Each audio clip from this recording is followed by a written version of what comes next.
Hi, welcome back. This is Michael. Today I'm going to talk a little bit about The House Next Door by Anne Rivers Siddons. I finished this book a couple weeks ago, but it's really stuck with me. And I'm going to talk a little bit about the made-for-TV movie as well that I watched afterwards. But yeah, this is following a haunted house that's next door to this woman. So let's talk about it. So The House Next Door was told from the point of view of this woman named Colquitt. Her and her husband live next door to this sort of empty lot that's full of trees, and it's in a sort of a cul-de-sac bay. Everyone is sort of rich, well off. They've got lots of nice big houses spread around this sort of bay at the end, and this small little plot of land that could never be built upon because its terrain was not settled, and it was not a good terrain to build a house. So we're following them. And a hotshot architect and a young couple with a pregnant woman decide we're going to build this house on this land. And so we go through the process of building this house, which is The House Next Door, which is the title of the book. So they're building this house, and the whole process of things building, bad things are happening. There's sort of animals getting killed in the woods. There's like destroyed body parts of animals found while they're like cleaning up the woods. And so they build this house, and pretty much things start happening to the family that's living there that have a bit of a supernatural twist to them. And you're sort of following along this one family. I'm not going to go into spoilers here just because I want you to read this. This was a 5-star read for me. I do highly recommend it.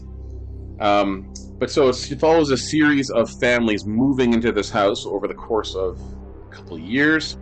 Colquitt is sort of witness to everything that happens in this neighborhood as things progressively get worse and worse and worse and worse for everybody that moves into this house.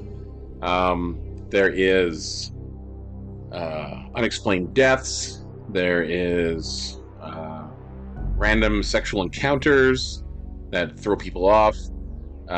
There is lots of anger, shouting, yelling. There's lots of trauma about child death. It's got everything in it. It's everything you want out of a sort of a thriller. It is a little dated with some of the dialogue, just because it is written in the 70s. But I didn't find that too much detriment to the story itself. I blazed through this. I loved it. Colquitt is a very strong voice. Anne Rivers Siddons, fantastic author.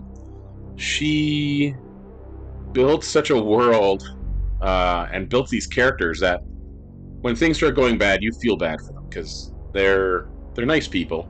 Everyone's nice, but things just get worse and worse, and it brings out the worst in people. So I do recommend this House Next Door, the book.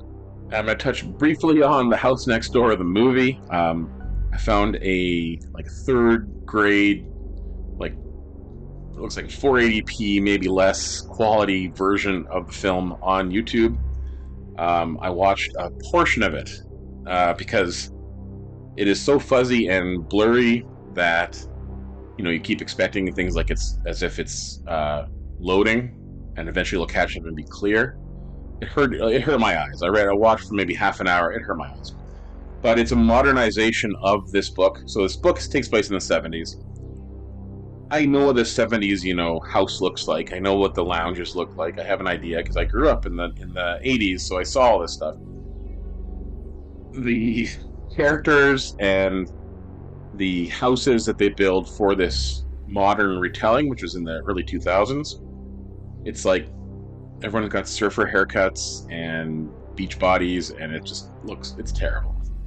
Oh, I don't recommend viewing that unless you're really a hardcore fan and you want to have it under your belt of witnessing that. But again, it's what's on YouTube for free, and it's a terrible quality. Maybe there's a DVD out there somewhere that actually has the film you can watch and be impressed by it. But yeah, maybe I'll revisit it when I'm old and I can't see anyway. So. Okay, so that's it for the review. The House Next Door by Anne Rivers Siddons. Again, that's a 5-star read. I do recommend it. I feel like this is a sort of a crucial horror masterpiece that must be read. Put it on your list, track it down. This I got from um, the giant collection from the 80s that I inherited a couple of years ago, Susan's books. This was in that collection there. So, Susan, thank you again for this. Your 16-year-old version of yourself who collected these back in the 80s is much appreciated that you had this there. So, thank you very much for that. But that's it for the day. You guys have yourself a good rest of your week, and I will talk to you later.